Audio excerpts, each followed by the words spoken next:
Let's dive straight in.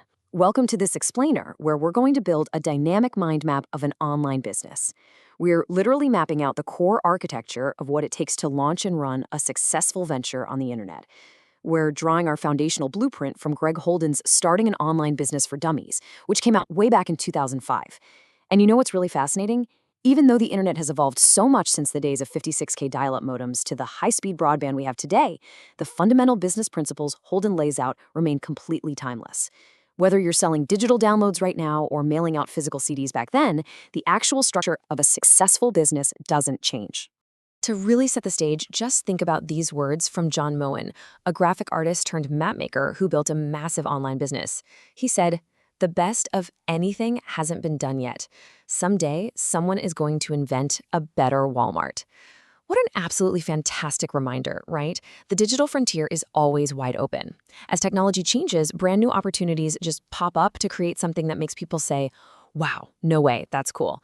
So let that highly motivating idea really fuel our exploration today as we map out your specific path.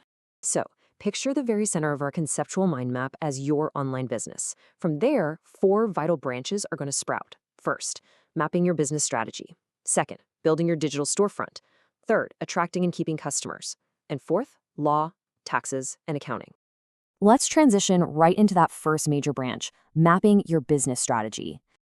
Okay, so before you write a single line of code or sketch out a logo, you absolutely need a strategy.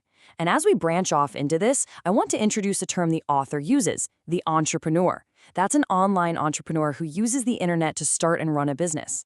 By putting real structure behind your ideas, you're essentially joining this exclusive club of focused digital pioneers. It's not just about, slapping up a website. It's about having a serious business mindset and applying it directly to the web. So how exactly does an entrepreneur start out? Well, Holden lays out a pretty clear linear progression for us. Step 1 is identifying a need. For instance, he points to a business called HLP2CD Solutions.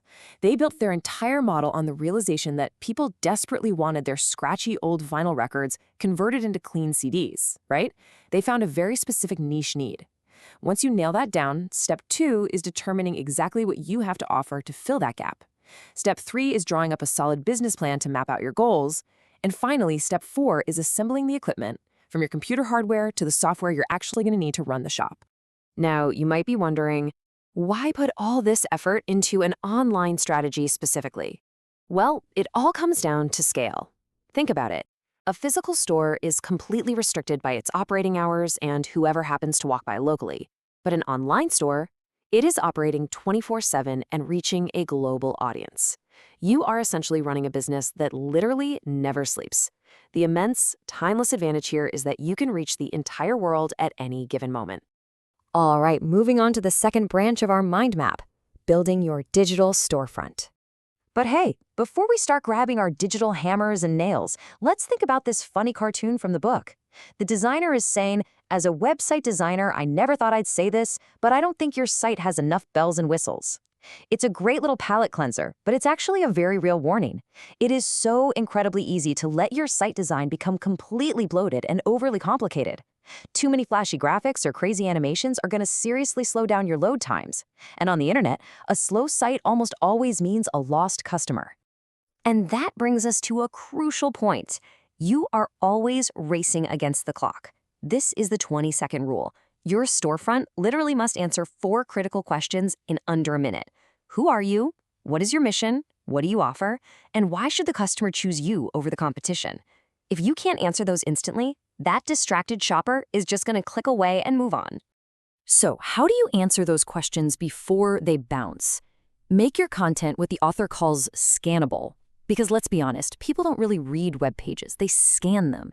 So point the way with really clear headings. Use bulleted and numbered lists to break up big chunks of text. Keep your paragraph short and punchy. Include clear images and thumbnails that actually add value. And above all else, avoid overcrowded pages. A well-organized layout is exactly what retains customer attention and guides them to where you want them to go. And here's a cool trick. Your storefront doesn't just have to sell your own stuff. Just look at how a simple blog page can incorporate a clickable image of a book cover.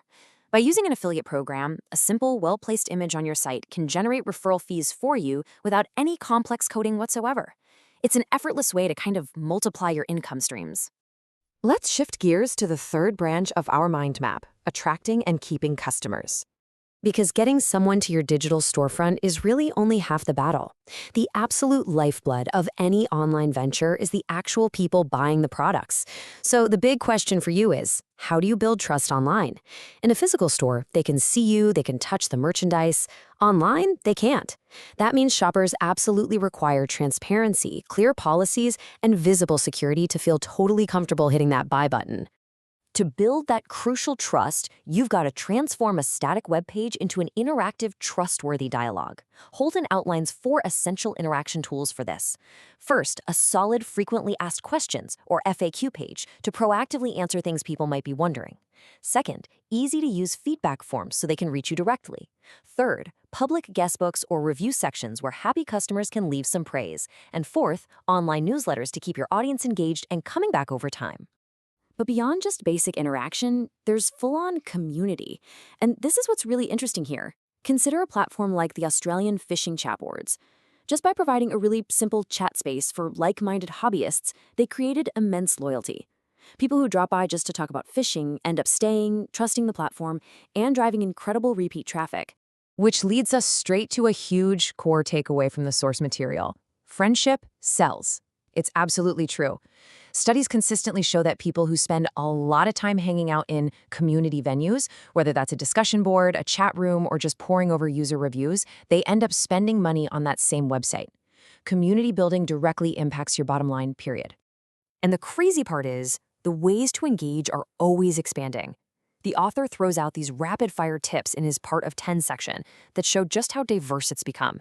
You can start a blog to build your brand's voice. You can turn your favorite hobby into a full-blown business. You can market your professional skills on freelance platforms. You can even just open up a virtual tip jar if you're putting out great free info. Another amazing strategy, get your customers to contribute content themselves. It keeps your site fresh without you having to do all the heavy lifting.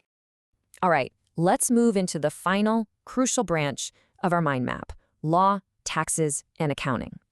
Yep, we're talking about the administrative safety nets you absolutely need for longevity. We can share a laugh over this cartoon with the boss questioning an invoice for this, that, and the other thing, but it actually pivots into a very serious need for completely transparent accounting. You have got to clearly present your shipping options and label your fees, not just to keep your customers happy, but to avoid confusing the tax man.